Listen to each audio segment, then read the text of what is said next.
Dengan nama Allah yang Maha Murah, yang Maha Kesian ini akan kekal menjadi sebuah negara demokrasi yang merdeka dan yang berdaulat serta berdasarkan kepada kebebasan dan keadilan dan mengekalkan keamanan di antara segala merdeka.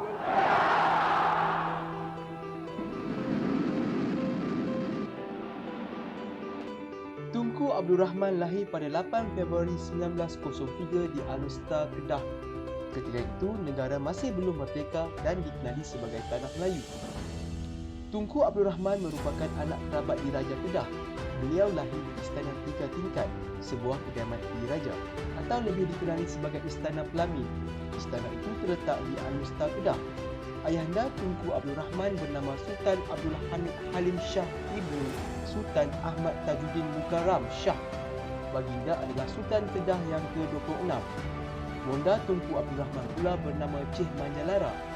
Beliau berketurunan Siam dan merupakan anak kepada Luang Naraborari, seorang pegawai daerah di Siam ketika pemerintahan Raja Rama kelima. Tunku memperolehi pendidikan awalnya di Sekolah Rendah Melayu Jalan Baharu Alustar, Kedah.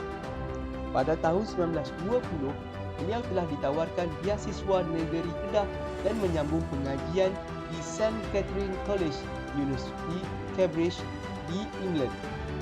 Beliau memperoleh ijazah sarjana muda sastra bidang sejarah dan undang-undang di College St. Catherine Cambridge pada tahun 1925.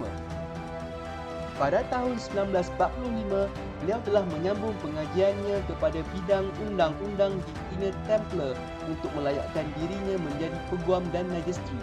Sebelum mencapai kemerdekaan, Tunku berusaha memupuk kerjasama antara kaum bagi menyatu padukan kaum-kaum. Sikap sabar dengan penyatuan ini membuahkan hasil apabila Parti Perikatan telah memenangi pilihan raya pada tahun 1955.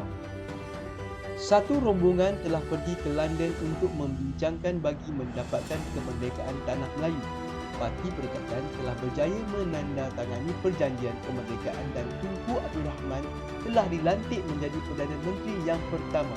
Pada tahun 1955, beliau telah mengadakan rundingan baling antara Parti Komunis Malaya (PKM). Rundingan ini dijalankan pada 28 dan 29 Disember 1955. di mana pihak PKM diwakili oleh Chin Peng, Chin Tian dan Rashid Maidin, dan dari pihak kerajaan pula diwakili oleh Tunku dan Tun Tan Chen Lock. Detik 12.30 malam pada 30 Ogos 1957, bendera Union Jack telah diturunkan di hadapan bangunan Sultan Abdul Samad di Kuala Lumpur dan digantikan dengan bendera Persekutuan Tanah Melayu. Saat bersejarah Tanah Melayu muncul pada 31 Ogos 1957. Peristiharaan kemerdekaan telah berlangsung di Stadium Merdeka.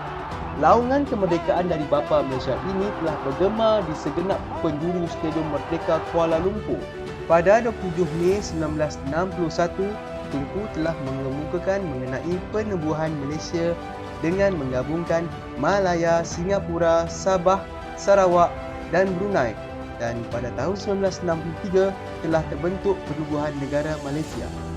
Sumbangan Tunku dalam perkembangan Islam dapat dilihat dengan melibatkan diri dalam mengembangkan syiar Islam dengan pembinaan institusi agama, sekolah-sekolah dan masjid di seluruh negara.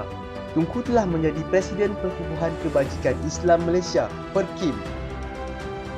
Tunku juga telah dilantik sebagai Setiausaha Agung Sekretariat Negara-Negara Islam pada 9 Jun 1970 yang merupakan satu kehormatan yang tidak ternilai. Pertubuhan ini telah menarik penyertaan lebih 40 buah negara dan bekerjasama demi kepentingan Islam. Penglibatan Tunku dalam bidang keislaman telah membawa manfaat kepada seluruh umat Islam sejagat. Pelaksanaan rancangan Malaya pertama membentuk strategi jangka panjang dengan mengambil tempoh masa selama 5 tahun pelaksanaannya.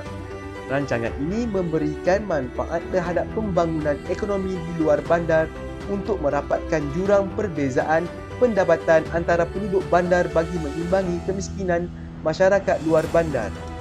Tunku Abdul Rahman menghembuskan nafasnya yang terakhir di Hospital Besar Kuala Lumpur pada 6 Disember 1990. Berita pemergian Tunku Abdul Rahman memenuhi muka depan akhbar-akhbar tempatan dan beberapa akhbar luar negara. Jenazah Tunku Abdul Rahman diberi penghormatan terakhir oleh orang ramai di Dewan Bankwet Bangunan Parlimen Kuala Lumpur sebelum diterbangkan ke Al-Mustar. Negara sangat menyanjungi tinggi jasa dan sumbangan Tunku Abdul Rahman kepada negara. Selepas pemergian Tunku, sebuah memorial dibina bagi memelihara warisan sejarah peninggalannya.